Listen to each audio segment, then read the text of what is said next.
The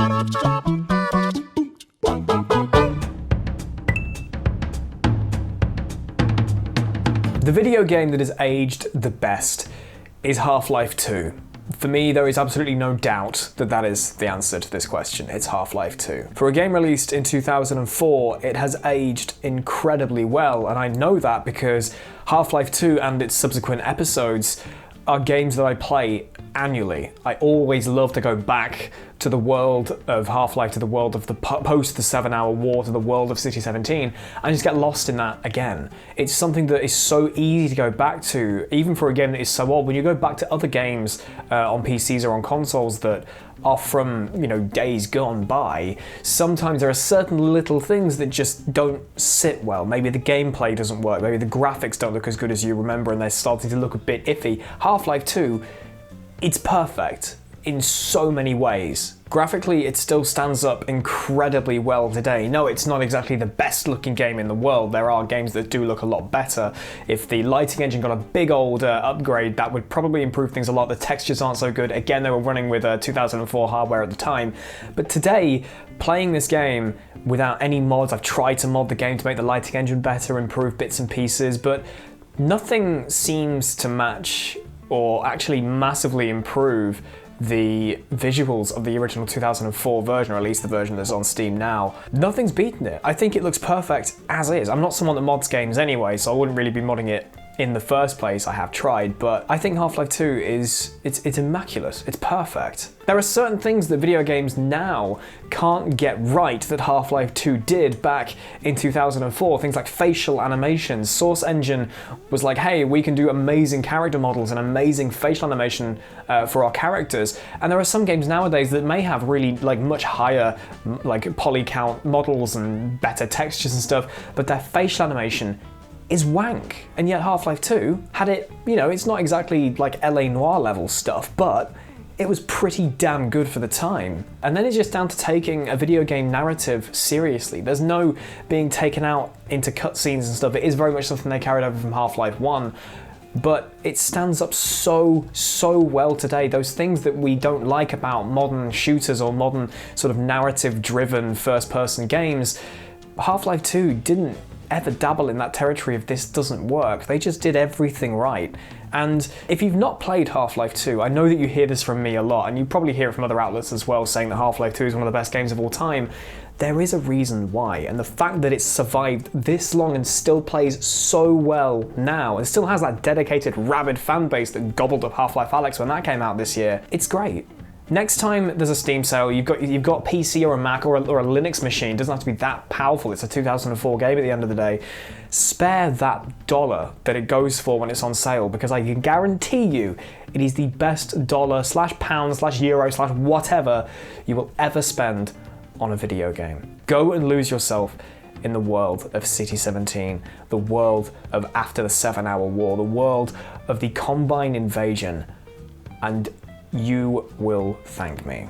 Resident Evil Remake is one of my favourite games of all time, and thankfully it's also the game that has aged the best, because even though on the surface it has a lot of elements that, people don't necessarily like, it's got pre-rendered backdrops, it's got fixed cameras, it's got this aiming system where you can pretty much just do this, it's got tank control, it's got limited inventory space, it's got a lot of kind of modern day no-nos, but the reason that a lot of those mechanics have gone away wasn't because they were fundamentally bad, it was because they were just kind of oversaturated and people were sick of them. And fortunately, Resident Evil Remake from 2002, and I guess, updated on a bunch of other consoles since, just does all of those features so perfectly and kind of acts as a testament to why they were good in the first place. Like, I'm sure a lot of people, when I told Scott, for instance, that I was doing this, he said in his mind that Resident Evil Remake is too new, even though it's almost 20 years old. And I can totally see where he's coming from, because if you just look at the footage, this game still holds up. And it's because of that use of, pre-rendered backdrops that were beautiful then and continue to be beautiful now in a totally nightmarish way. And I think Compared to the original Resident Evil, which I still love, this just has a few extra tweaks and updates that has more or less future-proofed it. Like the way they have changed around different puzzles, the way they have altered certain kind of limitations of the original when it came to, you know, adding in crimson heads that make backtracking through areas less boring if you've taken out all the zombies. It makes this space, the mansion, the Spencer Mansion, kind of this constant threat, and that is great. And I just feel like it's the best kind of send-off for that old school style of survival horror. And I don't know why we've not really had a major Resident Evil in the style of that since, because I feel like a lot of other people feel the same as I do, in that it is, you know, arguably the perfect Resident Evil, with the exception of maybe Resident Evil 4, because it just nails everything about survival horror so well, and it nails everything about Resident Evil so well. And I just think, you know, for me, if there's any kind of prime example as to why the old school style was good and is still good, it's Resident Evil Remake. And I think there's a reason that they keep updating it on every single console like they do Resident Evil 4, because it is up there and it still is so scary, so satisfying to play, and so good. So the video game, in my opinion, that has aged the best has got to be Need for Speed Underground 2, and I was playing this a while ago actually, and on my computer, and genuinely it holds up really well. Like, controls are just absolutely on point, and graphically, yeah, you can say it's a bit janky, but if you're on PC like me, you can install this graphics mod which will make it look just absolutely beautiful. There's like reflections on the surfaces, and just, oh my god, the cars just look amazing. Customization wise, it's just probably the best out of the whole Need for Speed series, really. Like, there's just no comparison to any other games. Like the whole strips underneath the cars, the hydraulics, the like even down to like the speakers inside your boot, or even the trunk if you're American. And oh god, it's just such a great game. And I was playing it a while ago and really still had a massive, like, really great time with it, and I loved it, really. What I really like about the game as well is just the open world and the fact that you can just do anything you want. Like, you want to go drift, you can go drift. If you want to do like a street race, you can go do a street race. Whatever you want. And you don't really get that nowadays with EA, because all customization and all that is locked behind a paywall. But I won't really get into that because, you know, you've heard it all before.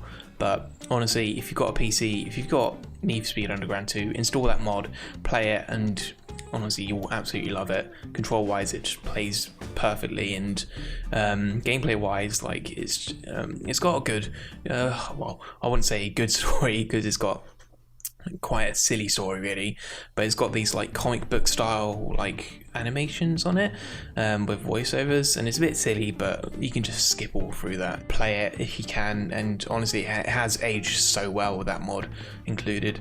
But yeah, just try it out if you're able to. So for me, the game that I think aged the best, and yes, I am in my spare room, there are other humans in the room I usually use, so, you know, shaky cam, but, you know, you've got to get the word out. So yeah, for me, the game that's aged the best is Mario 64. I didn't actually play that until I was 30 years old. I got an N64 for my 30th birthday, because I grew up as a Sega kid. I had a Master System, Mega Drive, you know, Nintendo was a handheld thing. I was, you know, it was Mr. Johnny Pokemon with the Game Boys and Game Boy Advances and everything. So I never had a home Nintendo console until my 30th birthday, which I'll still tell you, if you're going to become 30 years old and you're yet to, you know, check out the N64, it's really good. I don't know if anyone's told you, but the N64 is a really good console. Mario 64, though, the momentum, the movement, the way that Mario feels in that game is just perfect. Obviously, it was always one of the best games of all time, and, you know, truth be told, I did play a few minutes of it back in the day. But it's just the way that he feels, the way that he, you know, the way that you can control him, the fact that you can chain different jumps together, and just the general platforming levels in general, you know, encourage you to sort of find different paths through them and things like that.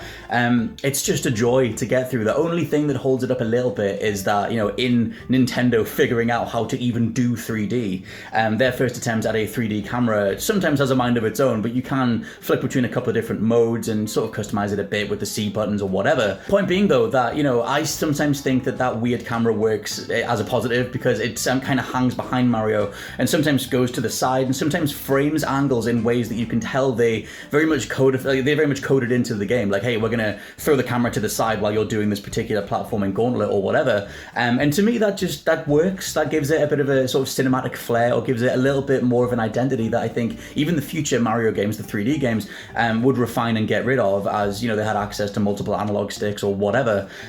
So yeah, Mario 64, N64, Mario 64. I don't care how old you are. If you haven't played them, get on it.